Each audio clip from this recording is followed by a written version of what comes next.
Hello viewers, দেখছেন iPhone take Bangla আর আমি রাজরাজীব আছি আপনার সাথে। ভিউয়ার্স, অনেক আইফোন ইউজার রয়েছেন যারা আইফোনের সিস্টেম ডেটা নিয়ে খুব পেরেশানির ভিতরে রয়েছেন। বিশেষ করে অনেক ইউজারেরই সিস্টেম ডেটা বেশ বড় আকার ধারণ করছে এবং এটা কিভাবে কমাতে হয় এই বিষয়টা অনেকেই কিন্তু বুঝতে পারছেন না। এই মুহূর্তে দেখেন এখানে যে আমার সিস্টেম স্টোরেজ এখানে 3 জিবি প্লাস, বাট এটা কিন্তু আগে আরো বেশি ছিল। তো আমি কিভাবে কমালাম সে বিষয়টাই আজকের এই ভিডিওতে শেয়ার করব। আপনার যদি সিস্টেম স্টোরেজ বড় আকার হয়ে যায় সেই ক্ষেত্রে আপনি খুব সহজে এই ভিডিও ফলো করে কমাতে পারেন। দেখেন আগে আমার প্রায় 5 জিবি প্লাস ছিল, এটা বর্তমানে 3 জিবি প্লাসে চলে আসছে। তো প্রায় 2 জিবির মতো কমে গেছে। এবং কিভাবে এটা করতে হবে আপনার ক্ষেত্রে যদি আরো বড় আকারের স্টোরেজ যদি আপনার সিস্টেমটা হয়ে থাকে সেটাও আপনি কমাতে পারেন খুব সহজে। আপনি এই ভিডিওটি ফলো করতে পারেন। ফলো করে এই ভিডিওতে দেখানো যে নিয়মগুলো রয়েছে এগুলো যদি মেনে চলেন, এই নিয়ম অনুযায়ী যদি আপনি আপনার ফোনের যে সিস্টেম স্টোরেজ রয়েছে এটা যদি ক্লিয়ার করেন তাহলে খুব সহজেই কিন্তু আপনার বেশ অনেকটা স্টোরেজ খালি হয়ে যাবে। চলুন দেখা যাক যে কি কি স্টেপ আপনাকে ফলো করতে হবে এবং সেই সাথে কি কাজ করতে হবে।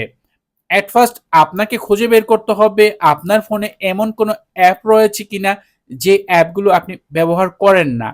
অনেক অ্যাপ রয়েছে হয়তো আমরা ইনস্টল করে রেখেছি, বাট সেই অ্যাপগুলো কিন্তু ব্যবহার করা হয় না। এরকম অ্যাপ থাকলে সেগুলো আপনি ডিলিট করে দেন। আবার এরকম অনেক অ্যাপ রয়েছে যেগুলো ডিফল্ট ভাবে অ্যাপেলের তরফ থেকে আইফোনে দেওয়া থাকে। সেই অ্যাপগুলো যদি আপনার প্রয়োজন না হয়, বিশেষ ক্ষেত্রে এরকম অনেক অ্যাপ রয়েছে যেগুলো আমাদের প্রয়োজনই হয় না আমাদের বাংলাদেশে, সেই অ্যাপগুলো কিন্তু আপনি এখান থেকে একটা একটা করে খুঁজে সেগুলো রিমুভ করে দিতে পারেন আপনার ফোন থেকে। এক্ষেত্রে যেমন আপনার ফোনের স্টোরেজটাও কমে আসবে, সেই সাথে সিস্টেম ডেটার জন্য কিন্তু এটা অনেক উপকারী একটা স্টেপ হবে। তো এই ক্ষেত্রে অবশ্যই খেয়াল করবেন যে অ্যাপগুলো আপনার কখনোই ব্যবহার করা হয় না এরকম অনেক অ্যাপ রয়েছে, হয়তো বা 2 মাস 3 মাস পর আপনি একবার ব্যবহার করেন এই টাইপের অ্যাপও কিন্তু আপনি খুব সহজে রিমুভ করতে পারেন। কেননা যখন প্রয়োজন হবে তখন আবার সেই অ্যাপটি আপনি ইনস্টল করে নেবেন।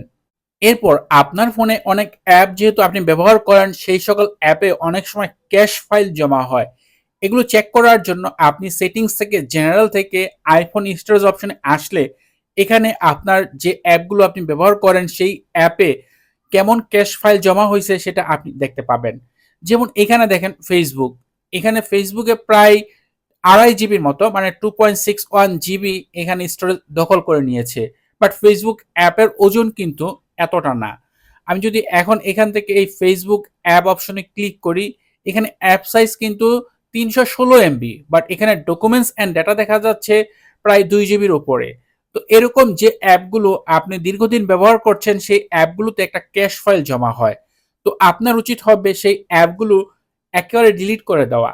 ডিলিট করে দিয়ে সেই অ্যাপগুলো আবার নতুনভাবে ইনস্টল করা। এতে কিন্তু কোনো প্রবলেম হচ্ছে না, জাস্ট কিছু এমবি খরচ হচ্ছে।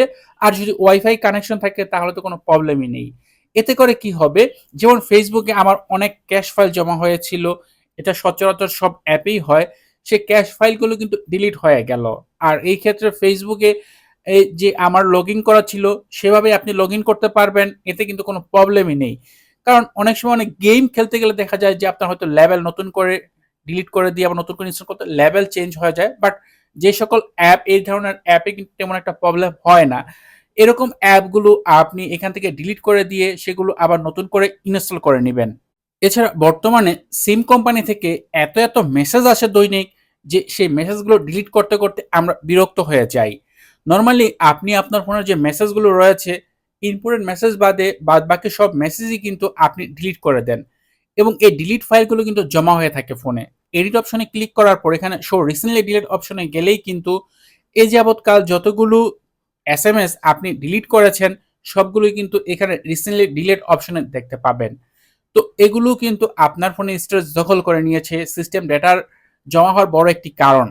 তো এখানে এসে আপনার এখানে যে মেসেজগুলো রয়েছে সেগুলো আপনি ডিলিট করে দিবেন, মানে প্রপারলি এটা ক্লিন করে দিবেন। এই ক্ষেত্রে দেখেন এখানে আমার প্রায় 157টি এসএমএস ছিল যেগুলো আমি অলরেডি ডিলিট করে দিয়েছি, বাট এগুলো রিসেন্টলি ডিলিট অপশনে ছিল। এছাড়া আপনি আরো একটি কাজ করতে পারেন, সেটা হচ্ছে যে আপনার ফোনের সেটিংস অপশন থেকে মেসেজেস অপশনে যাবেন। এরপর এখান থেকে একটু নিচের দিকে গেলে আপনি একটি অপশন পাবেন দেখতে, সেটা হচ্ছে কিপ মেসেজ, এখানে যে কিপ মেসেজ এই অপশনটি রয়েছে, এখানে আপনি অপশন পাবেন 30 দিনের, 1 বছরের এবং ফরএভার। এখানে ডিফল্টভাবে ফরএভার দেওয়াই থাকে। আপনি যে মেসেজগুলো ডিলিট করে দিচ্ছেন সেগুলো কতদিন থাকবে সেটার জন্য একটা নির্ধারণ করে দিতে পারেন আপনি এখান থেকে সময়। যেমন 30 দিন যদি সিলেক্ট করে দেন, 30 দিন পর সেই মেসেজগুলো অটোমেটিক ডিলিট হয়ে যাবে আপনার সেই রিসেন্টলি ডিলিট এসএমএস ফোল্ডার থেকে। এই ক্ষেত্রে আপনি এখান থেকে 30 দিন সিলেক্ট করতে পারেন যদি আপনার ইম্পর্টেন্ট কোনো মেসেজ না থাকে। কম বেশি আমরা সকলেই কিন্তু বিভিন্ন ধরনের ওয়েবসাইট ব্রাউজ করি, বিভিন্ন ছবি, ভিডিও ডাউনলোড করি। আর এই জন্য অবশ্যই আমরা কোনো না কোনো ব্রাউজার ব্যবহার করি এবং আইফোন ইউজাররা বেশিরভাগ সময় কিন্তু সাফারি ব্রাউজারটাই ব্যবহার করেন, কারণ এটা খুব সিকিউর একটি ব্রাউজার। তো আপনি যদি সাফারি ব্রাউজার ব্যবহার করেন তাহলে সেটিংস থেকে সাফারি অপশনে যাবেন। এরপর এখানে clear history and website data, এখানে গিয়ে এখান থেকে এই হিস্টোরিটা ক্লিন করে দিবেন। এটা আপনি নিয়মিত করবেন, বিশেষ করে ১ মাস পর, পর করলে সবচাইতে ভালো হয়। এই ক্ষেত্রে এটা ক্লিন করার মাধ্যমে আপনার সিস্টেমটা অনেকটাই ক্লিন হবে। এর বাইরে আপনি যদি সাফারির বাইরে Google Chrome ব্যবহার করেন, সেই ক্ষেত্রে আপনি Google Chrome অ্যাপ ওপেন করে এখান থেকে সেটিংস যে অপশন রয়েছে সেখানে ক্লিক করার পর প্রাইভেসি অ্যান্ড সিকিউরিটি গিয়ে এখানে ক্লিয়ার ব্রাউজিং ডেটা অপশন থেকে এখান থেকেও আপনি এটা ক্লিন করতে পারেন যদি আপনি Google Chrome ব্যবহার করেন। এছাড়া যদি আপনি অন্য কোনো ব্রাউজার ব্যবহার করেন, সব ব্রাউজারেই কিন্তু এই ক্লিন হিস্টোরি মানে ডেটা বা হচ্ছে আপনার ব্রাউজিং হিস্টোরি ক্লিন করার অপশন পেয়ে যাবেন। এছাড়া আরো একটি কাজ করবেন, এতে সবকিছু করার পর আপনার ফোনটি একবার অফ করবেন। এরপর অফ করার পর আপনার ফোনটি আবার অন করে নেবেন।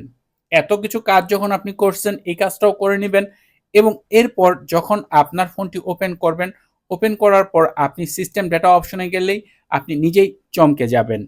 তো ভিউয়ার্স, এই ছিল ভিডিও যে কিভাবে আইফোনের সিস্টেম ডেটা ক্লিন করতে হয়। এবং আপনি যদি আপনার আইফোনের সিস্টেম ডেটা নিয়ে চিন্তিত থাকেন তাহলে এই ভিডিওটি ফলো করেন এবং এই ভিডিওতে দেখানো যে নিয়মগুলো দেখানো হয়েছে সেগুলো স্টেপ বাই স্টেপ আপনি আপনার ডিভাইসের সাথে করেন, তাহলেই কিন্তু আপনার সিস্টেম ডেটাটাও কমে যাবে। আশা করি ভিডিওটি আপনাদের জন্য অনেক উপকারী হবে। ভিডিওটি যদি ভালো লাগে তাহলে অবশ্যই ভিডিওতে লাইক দিবেন, কমেন্ট করবেন। এছাড়া আপনি যদি এখনো এই চ্যানেলটি সাবস্ক্রাইব না করে থাকেন তাহলে নিয়মিত আইফোন রিলেটেড ভিডিও দেখার জন্য চ্যানেলটি সাবস্ক্রাইব করে নেবেন। কথা হবে পরের ভিডিওতে। সে পর্যন্ত ভালো থাকুন, সুস্থ থাকুন। আল্লাহ হাফেজ।